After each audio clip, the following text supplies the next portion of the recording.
তোমরা সদাপ্রভুর স্তব করো, কেননা তিনি মঙ্গলময়, তাহার দয়া অনন্তকাল স্থায়ী। গীত সংহিতা 136-1। এই যে ঈশ্বরের দয়াটা, এই যে তাহার দয়া অনন্তকাল স্থায়ী, এই দয়াটা এই জগতে অনন্তকালের জন্য নয়। হ্যাঁ, তোমরা ঠিকই শুনেছ, ঈশ্বরের দয়াটা অনন্তকালের জন্য এই জগতে নয়। আর বাক্য খুবই পরিষ্কার ভাবে বলে মথি 24 অধ্যায় 40-41 পদে। এখানে দেখো, তখন দুইজন ক্ষেত্রে থাকিবে, একজনকে লইয়া যাইবে এবং অন্যজনকে ছাড়িয়ে যাওয়া হইবে। দুটি স্ত্রী লোক যাথা পিছিবে, একজনকে লইয়া যাইবে এবং অন্যজনকে ছাড়িয়ে যাওয়া হইবে। তো দেখো, এখানে র্যাপচারের বিষয় বলছে, যেটাকে ইংলিশে র্যাপচার বলে আর বাংলাতে উঠিয়ে নেওয়া হইবে। আমরা জানি র্যাপচার হওয়ার পর এই পৃথিবীতে যারা থেকে যাবে, যখন প্রভু আসবে আমাদেরকে উঠিয়ে নেবে, আর যারা এই পৃথিবীতে থেকে যাবে তারা খুবই রোদন করবে, আর ওদের উপর খুবই দণ্ড আসবে। আর এটা প্রকাশিত বাক্যতে খুবই পরিষ্কার ভাবে বলা থাকে। আর এর মাধ্যমে আমরা একটা শিখতে পারি যে ঈশ্বরের দয়া অনন্তকালের জন্য নয়। ঈশ্বরের যে দয়াটা আছে এই পৃথিবীতে একটা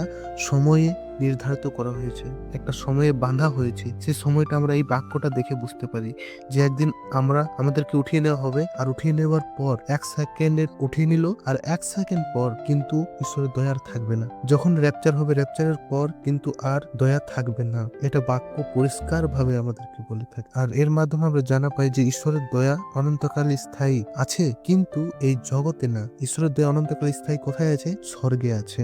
ঈশ্বরের দয়া অনন্তকাল আছে কিন্তু স্বর্গে, এই জগতে না। এই জগতে একটা সময় নির্ধারিত করা হয়েছে। কিন্তু আমরা কি করি?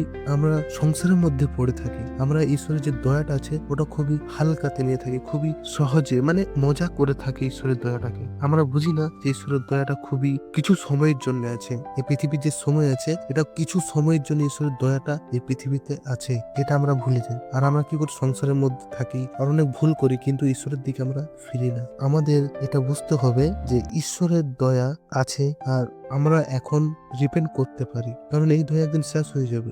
যারা ঈশ্বরের কাছে থাকবে, যারা ঈশ্বরের পথে চলবে, তাদেরকে উঠিয়ে নেওয়া হবে, আর যারা ঈশ্বরের পথে চলবে না তাদেরকে ছেড়ে দেওয়া হবে। এখানে যে বাক্যতে লেখা আছে, এখানে যে ক্ষেত্রে আছে দুই ব্যক্তি, ওরা কি একজন বিশ্বাসী একজন অবিশ্বাসী? হ্যাঁ, দুজনেই বিশ্বাসী ছিল। এই যে দুটো স্ত্রী লোক যাতা পিস ছিল, ওরা কি একজন অবিশ্বাসী একজন বিশ্বাসী ছিল? না, দুজনেই বিশ্বাসী ছিল। কিন্তু একজনকে উঠিয়ে নেওয়া হলো, একজনকে ছেড়ে দেওয়া হলো। কারণ কি?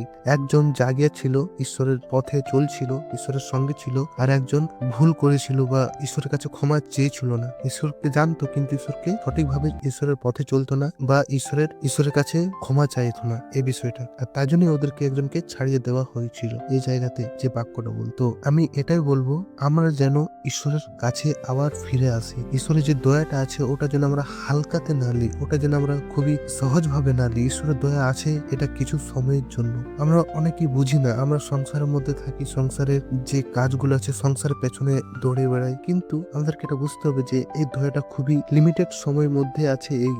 এই দয়া একদিন থাকবে না। সবাইকে জয় যিশু।